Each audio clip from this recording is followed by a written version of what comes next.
اپنی پہچان۔ ہر انسان خدا کی ایک منصوبہ بندی ہے۔ ہر انسان کی پیدائش انسان اور اس کے خدا کے درمیان ایک خاموش عہد ہے۔ اسی عہد میں انسان کی ساری قیمت چھپی ہوئی ہے۔ ہر انسان کو خدا نے کچھ صلاحیتیں دی ہیں اور ہر آدمی نے خاموش زبان میں یہ اقرار کیا ہے کہ وہ دنیا میں اس خاص کام کو انجام دے گا جس کے لیے اس کے خدا نے اس کو پیدا کیا تھا اور جس کے مطابق اسے خصوصی صلاحیتوں سے نوازا تھا۔ جو انسان ایسا کرے اس نے گویا خدا کے نقشہ تخلیق میں اپنی جگہ حاصل کر لی۔ جو شخص ایسا نہ کرے وہ خدا کے نقشہ تخلیق میں اپنی جگہ حاصل کرنے میں ناکام رہا۔ اس بات کو یہاں اصحاب رسول کی مثال سے واضح کیا جا سکتا ہے۔ صحابہ اکرام میں ایک حضرت ابو ہریرہ تھے اور دوسرے خالد بن ولید۔ حضرت ابو ہریرہ کی روایات کی تعداد 5374 تک شمار کی گئی ہے، جبکہ حضرت خالد کی روایات کی تعداد 100 سے بھی کم ہے۔ یہ فرق بظاہر عجیب معلوم ہوتا ہے، مگر اس فرق کی وجہ خدمت اسلام کے میدان کا فرق تھا، نہ کہ خود اسلام کا۔ حضرت ابو ہریرہ بھی ایک مخلص مسلمان تھے اور حضرت خالد بھی ایک مخلص مسلمان، مگر فطری صلاحیت کے اعتبار سے دونوں کے درمیان فرق تھا۔ انہوں نے کامل شعور کے ساتھ اس فرق کو پہچانا اور اس پر عمل کیا۔ چنانچہ حضرت ابو ہریرہ نے اپنی صلاحیت کے لحاظ سے اپنے لیے خدمت اسلام کا ایک میدان منتخب کر لیا اور حضرت خالد نے اپنی صلاحیت کے لحاظ سے دوسرا میدان۔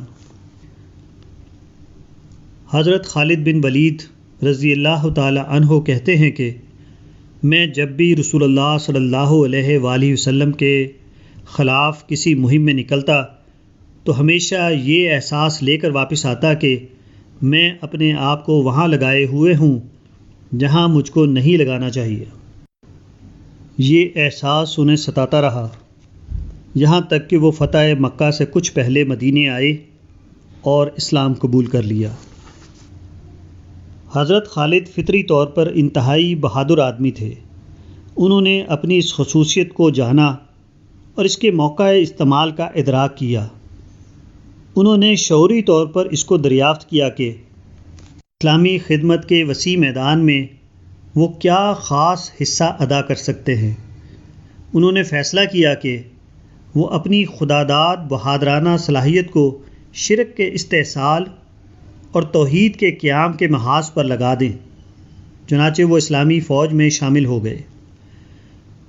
وہ ساری عمر اسی راہ میں سرگرم عمل رہے۔ وہ خدا سے اپنے لیے قوت اور استقامت کی دعا کرتے اور رسول اللہ صلی اللہ علیہ وآلہ وسلم سے بھی درخواست کرتے کہ وہ آپ کے لیے اس کی دعا فرمائیں۔ انہوں نے اپنی ساری زندگی اسلامی جہاد میں صرف کر دی، حتیٰ کہ رسول اللہ صلی اللہ علیہ وآلہ وسلم نے ان کے بارے میں فرمایا کہ خالد اللہ کی تلواروں میں سے ایک تلوار ہے جس کو خدا نے مشرکین کے خلاف نکالا ہے۔ سیف من سیوف اللہ صلی اللہ علی المشرکین۔ دوسری مثال حضرت ابو ہریرہ کی ہے۔ حضرت ابو ہریرہ کے اندر حضرت خالد والی صلاحیتیں نہیں تھیں، البتہ انہوں نے محسوس کیا کہ ان کے اندر حافظے کی قوت عام لوگوں سے زیادہ ہے۔ انہوں نے اپنی صلاحیت کو دین کے لیے استعمال کرنے کا فیصلہ کیا۔ روایات میں آتا ہے کہ حضرت ابو ہریرہ نے رسول اللہ صلی اللہ علیہ وآلہ وسلم سے کہا کہ میرے لیے دعا فرمائیے کہ خدا مجھے وہ علم دے جس کو میں فراموش نہ کر سکوں۔ رسول اللہ صلی اللہ علیہ وآلہ وسلم نے اس پر آمین کہا اور حضرت ابو ہریرہ کے حق میں یادداشت کی دعا فرمائی۔ عام طور پر یہ سمجھا جاتا ہے کہ حضرت ابو ہریرہ کی غیر معمولی قوت حافظہ اسی پیغمبرانہ دعا کا نتیجہ ہے، مگر نفسیاتی اعتبار سے دیکھیے تو یہ دراصل خود حضرت ابو ہریرہ کی اپنی تڑپ کا اظہار تھا۔ یہ دو طرفہ واقعہ تھا، نہ کہ محض یک طرفہ۔ حضرت ابو ہریرہ نے اپنی خداداد امتیازی صلاحیت کو پہچانا، اس کی حفاظت اور ترقی کی دعائیں کی، اور رسول اللہ صلی اللہ علیہ وآلہ وسلم سے بھی اس کے لیے دعا کرائی۔ رسول اللہ صلی اللہ علیہ وآلہ وسلم سے دعا کرانا دراصل خود اپنی دعا کا ایک تسلسل تھا۔ اسی طرح دعاؤں کے سائے میں وہ اپنی استعداد کے مطابق اپنے ممکنہ میدان میں ہمہ تن لگ گئے۔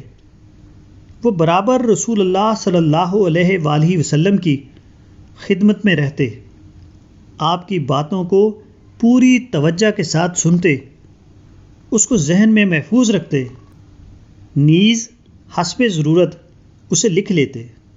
اسی معرفت خیش کا یہ نتیجہ ہے کہ حضرت ابو ہریرہ اسلامی تاریخ میں وہ شخص قرار پائے جن کے ذریعے اگلی نسلوں کو پیغمبر اسلام کی حدیثیں سب سے زیادہ تعداد میں پہنچی ہیں۔